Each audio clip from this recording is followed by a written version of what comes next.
This is Kentucky Afield Radio.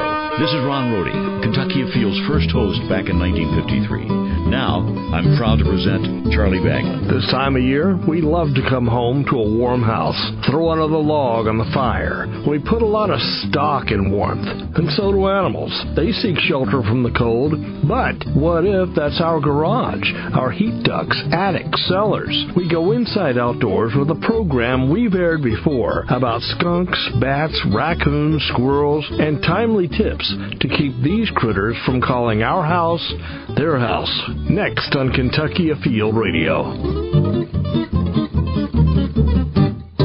Deer in the headlights. Watch out, Mr. Deer. Singing with your kids in the car is one way to keep deer hazard season in mind. And should a deer catch your headlights, flash those lights, sound your horn, break its concentration to scurry it along. There's one. And where there's one, there may be 2 or 3 more. Deer hazard season runs through November, so be wise behind the wheel while nature runs its course. A message from Fish and Wildlife and the Kentucky Office of Highway Safety. I have never seen anything like this. I can't believe I waited so long. What will you say? My heart was pounding. This is Kentucky, it's deer season, and it's outstanding. 237 record book deer in the last 5 years. Modern gun season opens November 14th, with archery season open now.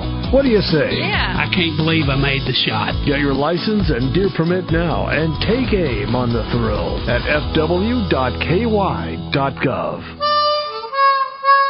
This is Kentucky Afield Radio, and my name is Charlie Baglin. We take a sense of pride in opening our backyards to wildlife. We put out bird feeders, squirrel feeders, bat boxes, bird baths. Sometimes, though, wildlife takes advantage of that invitation, sneaks into our houses. But then, we're talking to Vicki Rawe. She owns the business called Tri-State Wildlife Management in northern Kentucky. And, Vicki, you are a critter getter of sorts. What do you call this profession? I try to avoid the word critter. I'm a wildlife control operator. In the name of my company, I use the word management instead of control because I don't feel like I really control animals, but I try to manage them to a tolerable level. You are one of the people that anybody could call. You personally are in northern Kentucky, and so someone in Bardstown isn't going to be calling you. But you could probably speak well on behalf of people like you in this profession across the state, because critters are critters are critters, even though you don't call them critters. Yeah, exactly. And you're exactly right. So somebody in Bardstown for a raccoon or a squirrel or a skunk or a groundhog, they called me, which they often do from around the state because of my presence on the web. I can refer them to somebody that I think is close. Now, if they call me for a bat job or a pigeon job or a goose job or something like that, I would travel that far. And there was even a bat job down in western Kentucky last year that was a real good one, and I just couldn't get to it. But I knew a good operator in that area that was able to take care of the problem for that person.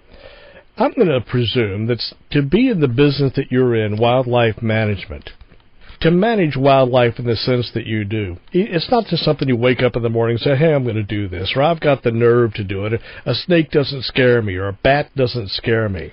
You have to go through some licensing and permitting and training. What is all that about? There's a tremendous amount of permits and license and paperwork. I oftentimes think, if I'd have known all of that in the beginning, I'm not sure that I would have started a business.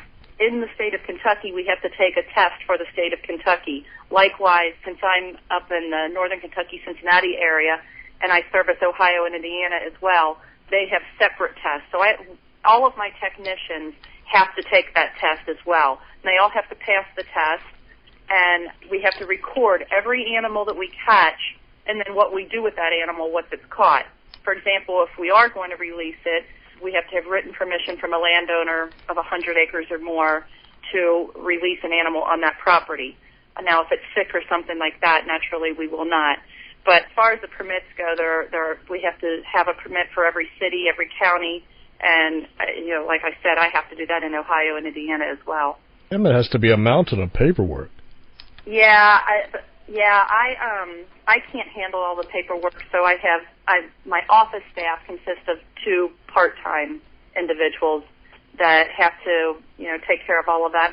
We have a tremendous amount of insurance. I belong to and am on the board of the National Wildlife Control Operators Association. So through that association, we have an insurance company that really takes care of us.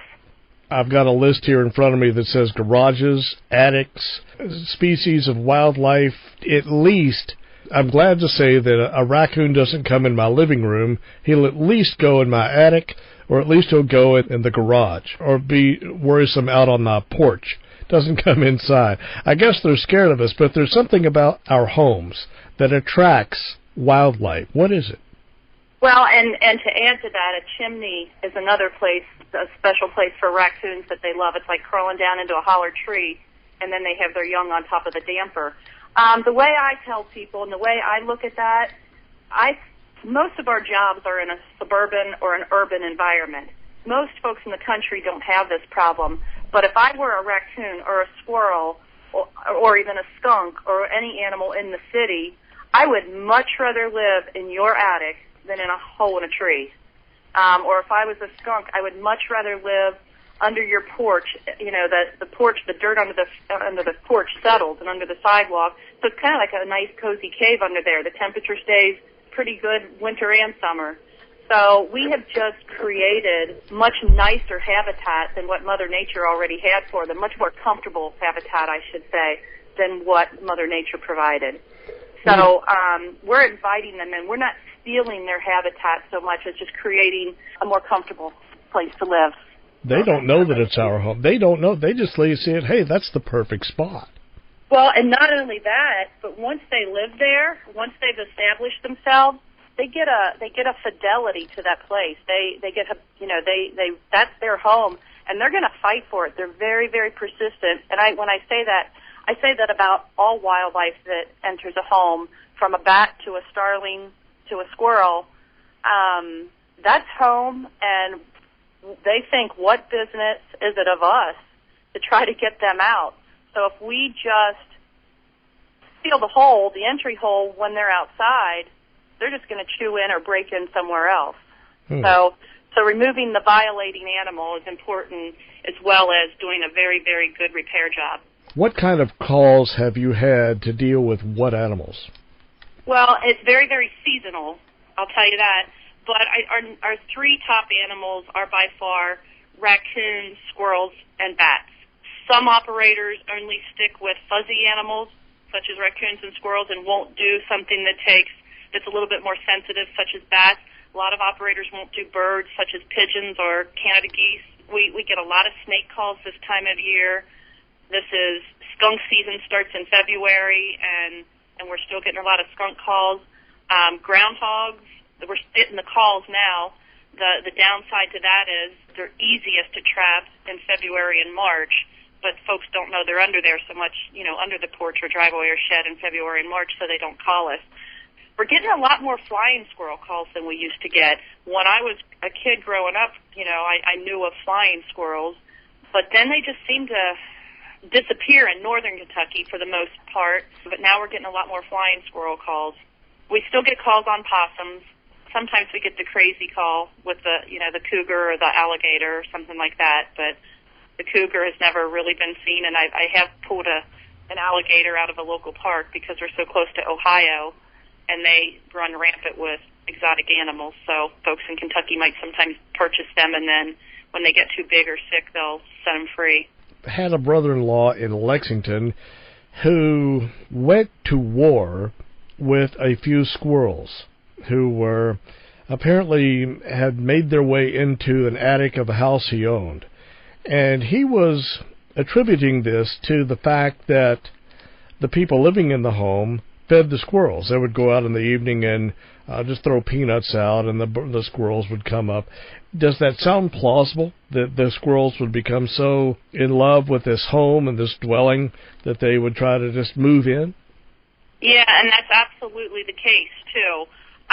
When you have a person that feeds the animals, when you have a feeder, they're doing that because they like to see the animals.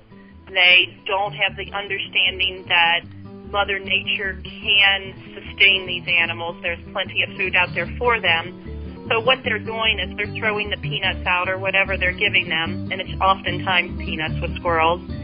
And that's drawing them closer and closer because it's easier to pick up a peanut than to go, dig your acorn up from last season. And that gets them more and more comfortable with us, and that gets them closer and more comfortable to our homes, especially in a suburban or urban environment. And yeah, once they're closer, they have less fear of us, then your house is just the next step. Vicki, we need to take a break, and this is a good spot, but more on the subject of just how tolerant wildlife are of people and us of them, and how to draw that line. When we come back, my name is Charlie Bagman, and you are listening to Kentucky Afield Radio.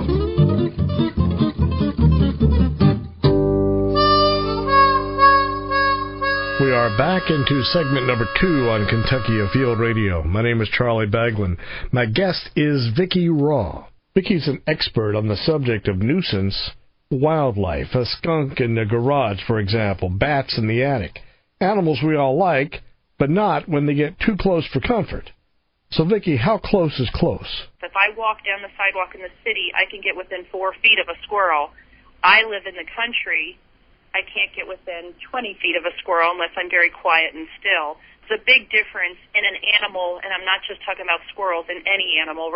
This happens with raccoons and coyotes a lot as well, where folks feed them, whether it's intentionally, like with the peanuts, or unintentionally, with a compost pile or trash cans or cat food. That does draw them in. They have less fear of us, and that house is just a really neat spot because, there's plenty of food there, and a squirrel has to continuously chew. So to chew on the house is just as easy as chewing on that tree, and to chew in, it's just very comfortable. It's just right for an animal. And I keep using squirrel, but like I said, that works tremendously well with raccoons too. Raccoons tend to learn to expect us to feed them, whether it's the cat food or the trash can or whatever it is, or just feeders throwing things out, or a bird feeder. A raccoon and many animals will just eat the seeds that have fallen and then start climbing the bird feeders as well. Seems like a squirrel is going to take the path of least resistance. If he was going to get into an attic, there would have to be a hole there that he could squeeze in, or is he really going to chew through the wood? Is he going to chew through shingles or any flashing around chimneys? Or is the squirrel going to say, hey, if this is more trouble than it's worth, I'll go out to the garage where there is already a hole in the wall? What's the psychology of a squirrel there? To start off with what you said at first, any animal is going to take the path of least resistance, not just the squirrel, but the squirrel's teeth continue to grow. They're a lot like a rat, so they have to chew in order to keep those teeth filed down a little bit. If you're feeding them or if they're just in the neighborhood, they climb the tree, they hop on the roof, they're on every roof every day. An animal has nothing on his hands but time. All he wants to do is eat and be comfortable. They're on your roof, they have time on their hands, they have to gnaw, so they're going to start gnawing on anything they can find. But any place on that home that is at risk, that has a vulnerable spot, they're going to chew into that. That's going to be where they pick. There doesn't have to be a hole there already. They can make a hole. They'll rip shingles, like you said. Oftentimes, it's where a dormer meets a roof line or two parts of the roof line come together. Oftentimes, it's a soffit. And someplace else that they chew into frequently, too, is we have these ridge vents on the tops of the ridge of our roof, and they go most of the length of the roof, and they have end caps in them. The end cap is usually either a foam plug, or a rubber plug. Very easy to chew. And when we have a squirrel getting into an end of a ridge vent, more often than not, that metal ridge vent will be chewed as well. We use 24 gauge sheet metal to do repairs for animals, and that's why. They're going to chew aluminum and vinyl as well as wood and shingle. I'm going to repeat that. They will chew aluminum and vinyl as well as wood. I really wasn't aware of that a squirrel would be so gung-ho about getting into an attic that he's just going to chew through steel. It's really interesting to see what a raccoon or a squirrel will do and what lengths they would go to. Oftentimes your jaw would drop and you would have to pick it up off the ground to see, for example, a raccoon easily climb up the side of a house. customers will say, well, I don't understand how he's getting up there. We don't have any trees. But then if I look at the downspout, it's covered with black soot from the raccoon using it continuously. If the downspout's moved, he'll use the cable line. If it's a brick home, he'll go right up to any corner of it. It's very, very easy for a raccoon or a squirrel to climb a house, very easy for a squirrel to chew, and very easy for a raccoon to rip. They'll chew and rip at a home, and they'll do a tremendous amount of damage. Another vulnerable area on a house is a gable and attic louver vent. That's a notorious spot for animal entry. Sounds like the animal's going to win no matter what the homeowner does. But is there a list of suggestions you give to homeowners that say you might want to try A, B, and C, and this may ward off some of your problems?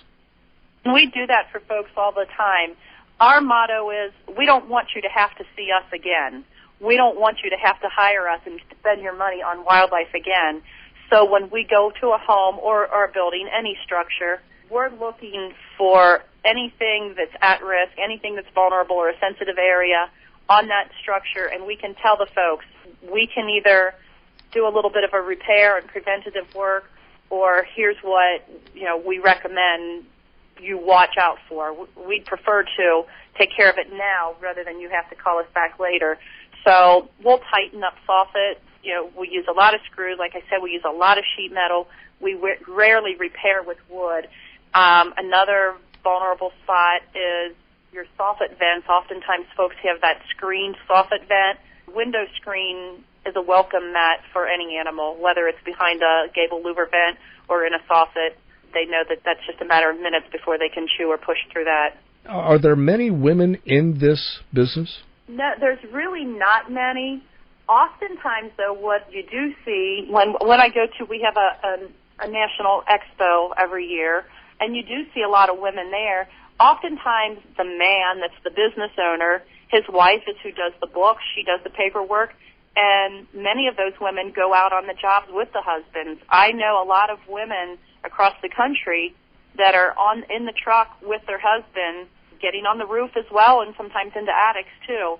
So as far as them being the business owner and starting this kind of business, that's not very typical. There may be 3 that I know of across the country.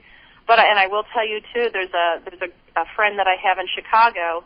She only does birds. She's not the owner of the company, but they are getting into wildlife a little bit slowly because of her persistence, because of her love for it. She does Canada goose work, and she has gotten into pigeon work, and she's very interested in the wildlife aspect of it. And although she's not the owner, she is getting that owner involved. We're going to be teaching her bat work next, and then it's just a matter of time before they get into the rest of it. You bring a lot of love for the outdoors to your job. Before we started the interview, you said you are an instructor for NASP. You've been part of the Becoming an Outdoors Woman program, part of the Kentucky Aquatic Resources Education program, teaching kids to fish. You do a lot of that sort of thing, don't you? Rattle off your interest in the outdoors. I grew up with a father and a grandfather that were outdoorsmen. Hunting at that time in our area consisted of squirrels and rabbits. There was no deer hunting. When we saw the first deer here in northern Kentucky, it was crazy. It was a sight to behold. They weren't just hunters. They were the kind of guys that would go sit in the woods. My grandfather had 9 grandkids that would just follow him down into the woods, and he would teach us how to pick up a black snake and hold it and show us that if it does bite us, their teeth are like sandpaper. It's kind of neat. So I grew up not flinching when I would get bit by a snake. Now, if I lived in another part of Kentucky, I certainly would not recommend picking up snakes. I'm very fortunate where I live. And they taught us to identify the different snakes. I learned as an adult, I didn't realize what my father and my grandfather taught me, because when my dad would go hunting, I would be the one, not my siblings, it would just be me that would sit and watch him clean the squirrels and have to, if you smell a squirrel's feet, they smell like nuts. And I get that from my dad and my grandfather. They just had a natural love of the outdoors, and it's not just the wildlife. They would garden, and they were environmentalists as well. Just taking care of the resource. That's very important. And then when I had my children, for 3 years, we moved into a subdivision, and none of the other kids knew about wildlife, and I thought that was so tremendously odd. That's when I started learning that I had a love for teaching outdoor programs. I actually started off as a fur trapper. While I worked for the Kentucky Department of Fish and Wildlife, I fur trapped as a hobby, and I thought that was very important to take my 4 kids out on the trap line and hunting and letting them know that there is a certain respect and, like you said, ethics along with it. You always want to treat the animal with a tremendous amount of respect and be good to that animal. If there is a death involved in the animal, you want it to be quickly and safely, and you want to make sure that you set your trap line safe so that it can't interfere with any domestic animal or person that could happen to come by. And I can't imagine that I could do anything else. You're just kind of in tune with how an animal thinks. And if I was a raccoon, what would I do? Or if I were a beaver, I would slide down this slide and I would go in that hole. And you just kind of have a know or a knack for what the animal's going to do. And it doesn't hurt to have a great teacher. There's my mentor is a gentleman by the name of Wendell Porter. He's a longtime retired game warden. And to have somebody like that in your life that has such a tremendous amount of knowledge and is such a woodsman, I get a lot of opportunities from Wendell Porter. Vic, I hear music playing in the background. That means we have to take another break. But when we come back, we'll talk about how you know what you got living around your house. Sometimes you see the critter. Sometimes you just see evidence of the critter, like tracks or a burrow. We'll see where it leads. Stay with us. I'm Charlie Baglin, and this is Kentucky Afield Radio.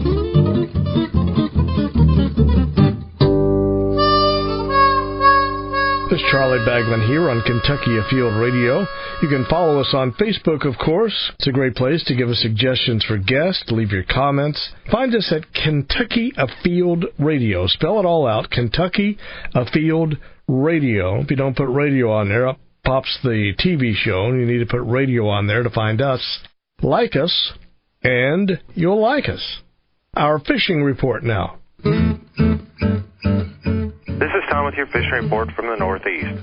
Up on Cave Run Lake, we are continuing our slow drop down to winter pool, and water temperatures have been in the upper 50s. Seen lots of anglers up in the North Fork, Licking River areas of the lake, fishing for crappie on the deeper edges of the old river channels. They're using minnows and especially jigs. Keep in mind that the Works boat ramp is now officially closed for the winter.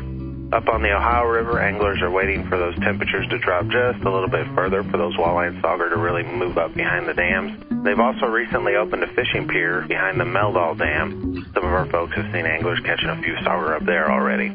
You also have our fall stocking of trout up on Greenbow Lake, and you'll be using the usual up here, night crawlers, power baits, super dupers, and Joe flies to bring some of these fish into the boat. That should do it for us. Wherever you go, good luck and stay safe. This is Kevin Fry with your Eastern Area Fisheries Report.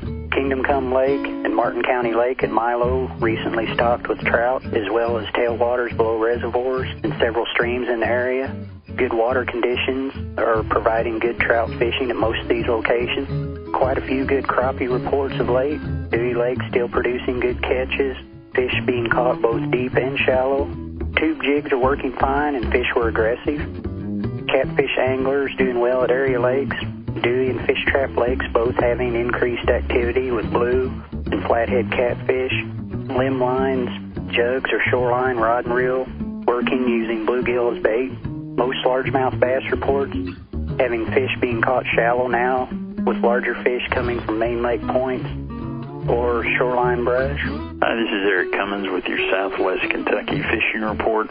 Barren River Lake, the lake is 15 foot down and falling with temperatures in the 50s. Bass fishing has been good on lipless crankbaits with some topwater action. Crappie also are good near the channel on structure or brush with minnows and jigs. Green River Lake bass have been good on medium, shad, and crawdad crankbaits or lipless crankbaits, and also on jig and pig. Muskie have been good in that upper half of the lake arms above Emerald Isle, Holmes Bend, and in the Butler Creek area on spinner baits and swim baits. Cumberland tailwater trout have been good on spinners and small crankbaits. As always, good luck and good fishing. Be sure you wear your life jacket. You're listening to Kentucky Afield Radio, and more on keeping your home critter-free right after the break. Deer in the headlights. Watch out, Mr. Deer. Singing with your kids in the car is one way to keep deer hazard season in mind. And should a deer catch your headlights, flash those lights, sound your horn, break its concentration to scurry it along. There's one. And where there's one, there may be 2 or 3 more. Deer hazard season runs through November, so be wise behind the wheel while nature runs its course. A message from Fish and Wildlife and the Kentucky Office of Highway Safety. Hip's a hip word. Hip-hop music. This cat is really hip, says 70s star Sammy Davis Jr. But for migratory bird hunters, HIP is the law. HIP stands for Harvest Information Program. To hunt birds like doves or geese, you must complete the HIP survey first to help officials better estimate game bird populations. Go to the My Profile page at the Kentucky Fish and Wildlife website. You just need 5 minutes. Hip hip hooray. fw.ky.gov.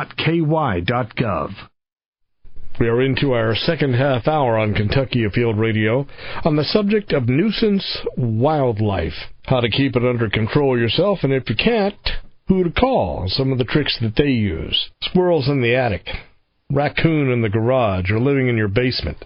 We're talking to an expert in the field. Her name is Vicki Rawe, and her business is in Alexandria, Kentucky. That's northern Kentucky, where she serves not just Kentucky, but Ohio and Indiana. Yeah, that's correct. When I started my company, it was Out of Control Wildlife. I thought that was a catchy name, and we started off doing more of the outdoor education than the trapping.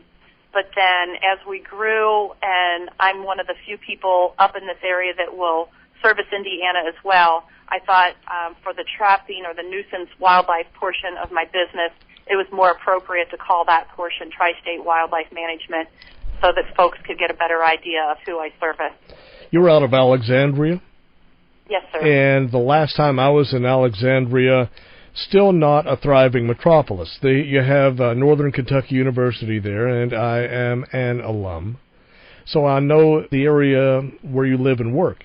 But right. Then again, the tri-state area, you are still out in the country, we should say, even though you're up in northern Kentucky and Cincinnati area. Right. Let me take you on a trip to my front porch, because I've often looked at this burrow that is under my front porch. I don't know what's under there. I don't know what made it. I never see anything coming and going, and I'm wondering, should I block it off? And if I do, am I going to trap something under there and kill it? Or should I... What is your advice for somebody who just sees a hole leading where a hole shouldn't lead? Yeah, and we get that call a lot. And oftentimes it's right where the steps go into the go up and next to the porch. And sometimes it's a burrowed hole under the sidewalk even. But every day we get a call about a hole at the front porch, and the first thing I do tell them is what you alluded to: don't block it off. It could be that it's not being used at this time. More often than not, though, it is. Even if an animal made that hole and abandoned it, you have animals that are opportunists that are going to take advantage of that. So what we do is we can advise the customer, and if they don't want to get their hands dirty, we can go out and do it, is we use a wildlife indicator. And that might sound a little bit professional, but all a wildlife indicator is, in that instance, is perhaps some sticks laid over it, half an inch apart, that's not going to blow away. We'll make a wildlife indicator grid for a hole chewed in a house out of Gorilla Tape. And by putting a wildlife indicator up, whether it's a burrowed hole or a chewed hole in a house, that tells us the whole story. We can tell who's coming and going oftentimes, especially with the Gorilla Tape, and if it's being used. Our rule of thumb on most times of the year, not for the middle of winter, is if we or you put your wildlife indicator up and it stays good for 7 days, you can repair it or fill it in. Unless it's in the very cold of winter, most animals will not hole up more than 3 or 4 days, but I've had animals hole up for 6. And that's the most I've ever had them stay inside without coming out during normal temperatures. So the repair for something like that is a little bit sensitive because if you just block it with a couple of rocks, they can get back in. More often than not, though, the indicators are disturbed. That tells the folks that they do have an animal there. Vicki needs to come and remove it. And so that's something that they would hire you to do, or how much of this nuisance wildlife management can a homeowner do on their own and do safely? They can do some. I'll give you some examples. If we're dealing with raccoons, I would prefer that they not try to trap the raccoons on their own. And my reason for preferring that they not do that is because if they do it wrong, they might educate that raccoon to make it much more difficult to catch once they kind of mess up on their own and then call me. For example, if you don't know how to use a cage trap properly and a raccoon gets out, if they flip it over and get out, then that raccoon is not going into a cage trap anymore. That's now considered an educated raccoon. So we would have to use other means, more difficult things to set up. So raccoons I would prefer trapping on my own. Things such as groundhogs right now, groundhogs are a little bit more difficult to catch because there's plenty of good food out there. So I might guide somebody through setting the trap themselves. If they say, hey, I already have a cage trap, can I try to do this on my own? I'll guide them through what they need to do to attempt to do it successfully. And then if they catch the animal and do not have any place to take it or anything to do with it, then we pick up animals for a fee as well that folks have caught on their own. Aside from a raccoon or a groundhog getting out of a trap and not being able to be caught again, most of the time people don't want to trap their own skunks. If you're talking about trapping animals that are in a home, it's difficult for a homeowner because they don't know how to tell if they've gotten all of the violating wildlife out. I was at Cumberland Lake State Resort Park a few years ago, and they are known for raccoons, the raccoon population. I had the door to my hotel room open, and I looked around. There stood a raccoon, not out on the deck, but almost wanted to jump up on the bed. Fortunately, he left. I can see something similar happening at your house. Let's say you open a window, bird flies in. A lot of people are just simply going to freak. Species of wildlife gets into your home. Is your first reaction to panic? Well, and it depends on what the animal is. If it's a bird, for example, turn off the lights. Even if it's during the daytime, turn off any lights and open the nearest window or door. And get out of that room. Kind of maybe be able to watch, but get out of that room and be still. The bird's going to be just as panicked as the homeowner is. And the bird would prefer not to be there, so he really wants to go outside. Open that door or that window, keep the room calm and as dim as possible, and, that animal will leave more often than not. If it's a raccoon or something and he's in your house during the day, all that raccoon's interested in doing during the day is curling up in a ball and sleeping. So you can open the door and leave it open all day long, and chances are that thing's not going to leave. He's going to say, leave me alone, it's time to sleep, I'll think about that at dusk. Well, should you take a stick or a broomstick and try to shoo him out of the room, or is that dangerous? Well, each animal has its own personality. I would never recommend that a person do that. If I was to tell somebody, well, take the broom and shoo him away, and that person were to get hurt by that animal, which is possible, then I don't want to be responsible. It just seems that because I can read an animal and some people can understand an animal better, it might be kind of easy for me to do. But I would fear for that person maybe getting too close, or what if that raccoon has distemper? If a raccoon has distemper, they look all docile and you can get very close to them. And I would hate for that raccoon to turn on that person. I wouldn't be able to recommend doing that, but I'm not saying there's some people that cannot. You've been doing this for years now, right? How many years have you been in the business? I think I started the business in 2005, but before that, I was just, people were calling me continuously, and I was just going and helping them out. It would be relatives and friends of friends, and then when it got to be friends of friends of friends, right, that's when I decided, you know what, this might be something. What was the biggest challenge you have faced to date? what species of wildlife, maybe it's a snake or a raccoon or a bat, that generally gives you the most difficulty to remove? A snake is sometimes hard to find. If a person found a snake in their house, unless they can keep an eye on that snake, which they would rather not do, I can't guarantee that I can comb through their house and find it, because he could get down into a register, or he could be in the attic by the time I get there. You never know. So it's difficult if they don't keep an eye on it. But there's, every animal has its pros and cons. A raccoon might be a little bit more difficult because I'm carrying a heavy trap on a roof with an animal running from end to end, and then I need to go down the ladder. So the degree of difficulty varies with the animal and with the season. To some degree, animals are allowed on our property, and we want them there. We put out bird feeders and squirrel feeders and you name it, bird baths. At what point does that animal cross the line? And let me ask you this. What animals don't really qualify as mice, for example? Do they qualify as nuisance wildlife? Is that just a pest? That varies from state to state. In Kentucky, that's just a pest. You have to call a pest control company. But you asked a really good question, because we don't want to get rid of all of the wildlife. We want it to thrive, and we want to be able to watch it, or wildlife is wildlife, and that's part of our environment. But what we need to do is just kind of keep it in check. If we have some wildlife that is really a problem, causing damage to property or threats to persons, then that's when it needs to be managed.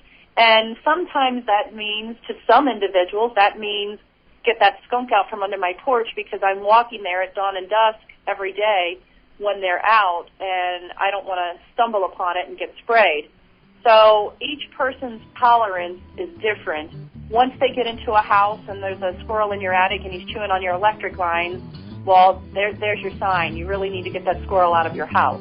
Or if a raccoon's on your damper of your fireplace, you don't want that in your house, then you really need to get the fireplace, the damper cleaned out as well, because their droppings are much different than, for example, squirrel droppings as far as disease and raccoon roundworm and things you can get. So it's up to the individual what they will tolerate, but then when they cross the line by getting into the attic, chewing on the wires, ripping things up, causing damage to your home, or threatening your children or pets, that's when the line is crossed. We still have a segment to go, so stay with us. Vicki, we got to get to a break. We'll be back with one more segment on the subject of nuisance wildlife, the animals that call your home home and you don't want them to. Stay with us on Kentucky Afield Radio.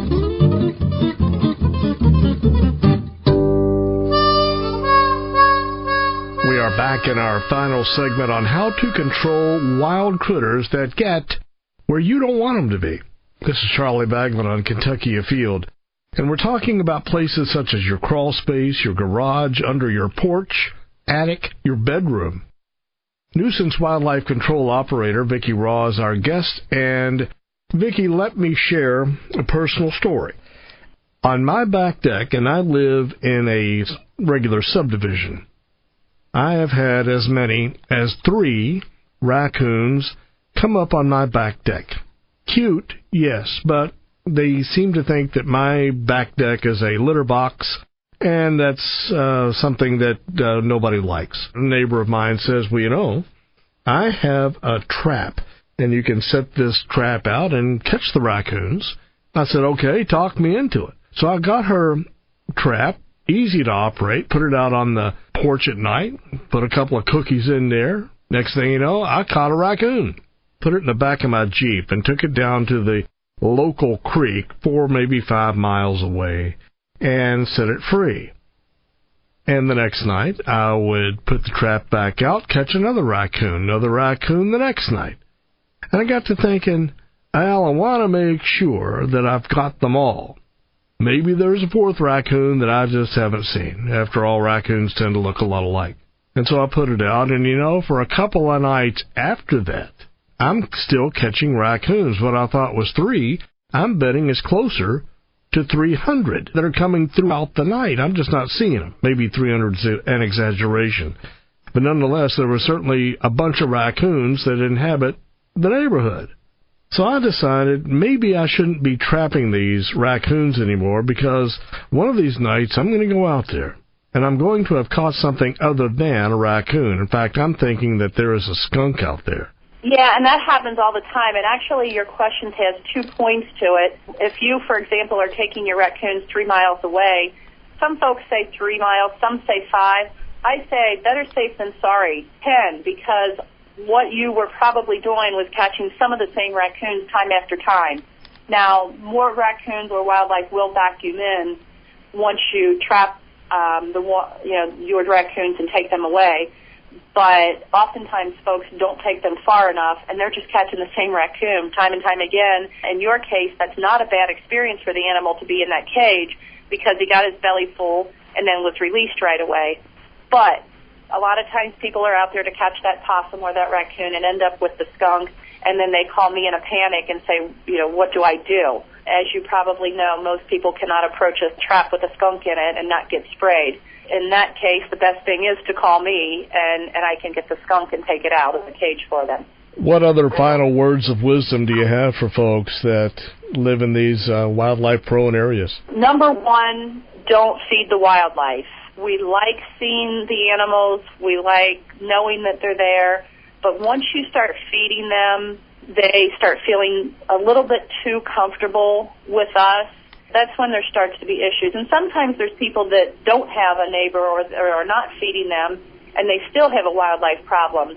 If your house has weak spots on it, so keeping your house tight, just a hole that a squirrel can get its chin into can enable that squirrel to start chewing. Or just something that a little raccoon can stick his finger into will get him to start picking at that. Keep your house tight. Put the wood pile stacked neatly away from the house. So oftentimes it's just the lawnmower and the 2x4s and the wheelbarrow and everything piled next to the shed. All of that kind of stuff is very attractive to an animal. Last point. Wildlife nuisance control operators, I think that is the proper name for what you do. If you're going to take a test to be what you are, it is a nuisance wildlife control operator. A lot of ethics and permitting comes with that. And we haven't talked about what do you do with the animal once you get it out of the home. Studies that were done on Canada geese, for example, some states require you to only relocate and not euthanize. Well, up to 80% of those birds trying to find their way back home are dead in much more cruel ways than if they were euthanized properly, whether it's starvation, predation, hit by a car. And that's how it is with many animals. Different studies, different times a year. You don't want to go take a raccoon or a squirrel and release them in the middle of the winter with no food, no shelter. No, I'm not saying that releasing is good. Maybe sometimes it is. I would release with caution. Vicki, let's wrap it up by asking anyone anywhere in Kentucky or any of our surrounding states, where do they go on the web? What do they look up? What do they put in Google to find you or someone like you? Oftentimes it's noise in my attic or smell in my chimney, or if they think they know the species, sometimes they'll say groundhog under my shed, or skunk under my porch, or just animal. NUCOA, the National Wildlife Control Operators Association, if you go to their site, you can click on your state and find wildlife control operators that belong to NUCOA, which is the organization that tries to educate wildlife control operators. Can you spell that? And it stands for National Wildlife Control Operators Association, NWCOA. And then next to their name, they will indicate, for example, if they're a certified wildlife control operator, which is somebody who has gone through a much more rigorous amount of education. So the CWCP, the Certified Wildlife Control Operator, is someone that you know that has gone above and beyond and has educated themselves and their company and their staff, keep trying to know the latest and the greatest techniques to use. The world is a better place with people like you in it. Vicki Rawe, thanks a million. Thank you. Thank you a lot. It was a pleasure. It's been a good show. Vicki Rawe, an expert in dealing with nuisance wildlife. We're about out of time, so as a final thought, let me say this. Sometimes, as homeowners, or even more so as humans who like animals, we find ourselves tugged in two different directions, either as Noah or Dr. Dolittle. We like to think of ourselves sometimes as having a special magic with animals, a unique connection. We like the raccoon bouncing across the backyard, but once he wanders up to the back door or into the attic, then we suddenly see a more conflicting side to that relationship. So the old cliche is true. A place for everything, and everything in its place. That said, don't confuse a critter with knowing theirs. At the end of the day, these animals are wild. They do what works for them and for their survival. It's up to us at our homes to be aware of just where we roll out the welcome mat. We are out of time. As Charlie Baglin inviting you to join us in a week, and we will go inside outdoors again, right here on Kentucky Afield Radio.